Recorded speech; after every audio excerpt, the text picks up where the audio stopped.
Welcome back to the Deep Dive. Today we're looking at an e-commerce site called Stapler Mania. They sell these, really colorful, fun Hawaiian-style shirts. Right. And our mission for this deep dive is to basically unpack the difference between a fun online appearance and maybe some unreliable business practices going on behind the scenes. So, okay, let's get into the clues we found.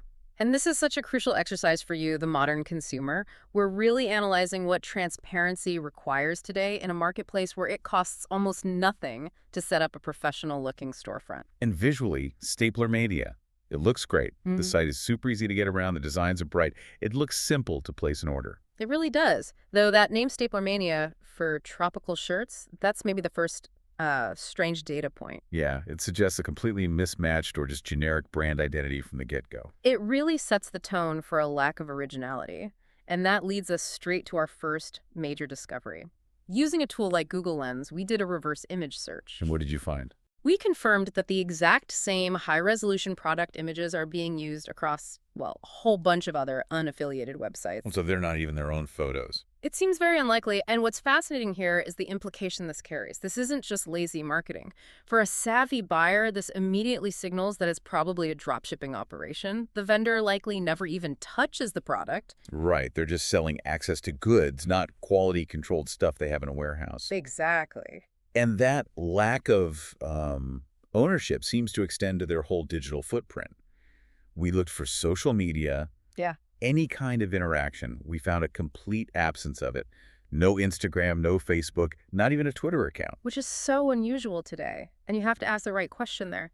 Is that just a lack of effort, or is it a proactive choice to avoid a public feedback channel? To avoid complaints, you mean? Exactly. It limits their risk. Yeah. Now let's shift from their public face to their official corporate footprint.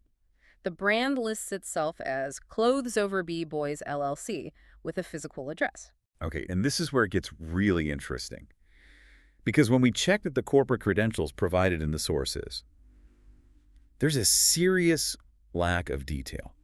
No official registration number, no corporate license, and, this is the big one, no VAT number. For any company claiming to do business globally, isn't that VAT or tax ID number the essential fingerprint? They're legit? Precisely. That is the proof of real operations, and the fact that it's missing raises some deep concerns. So the corporate footprint is weak. Very weak, and when you trace that back, you find the digital footprint is just as shaky. Let's talk about the timeline inconsistency. WHOIS records show the site was registered in March of 2024. Okay, so pretty new. Right, but Web Archive data shows the site only really began displaying functional content much later, actually appearing in 2025. Wait, so there's a huge gap. Why the gap? Well, it often suggests an attempt to mask the true age of the business, to make the venture appear more established than it actually is. It's a significant red flag when you're doing your due diligence. Wow. Okay, so finally we looked at the customer feedback loop. On the website itself, the reviews are, well, they're described as glowing. Just perfect 5-star testimonials. Yeah, they look, frankly, a little too polished.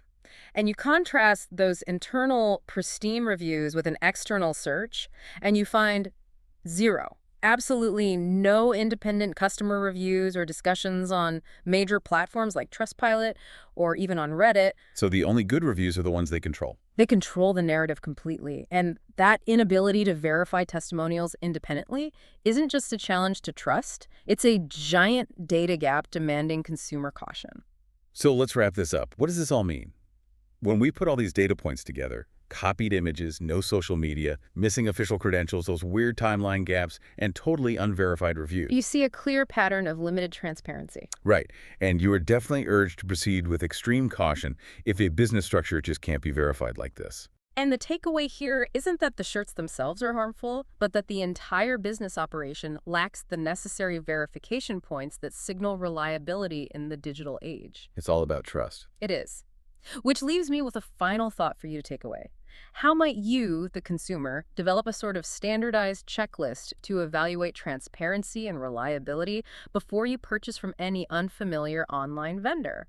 Because that standardized diligence is the next step you really need to take every time you encounter a new digital storefront.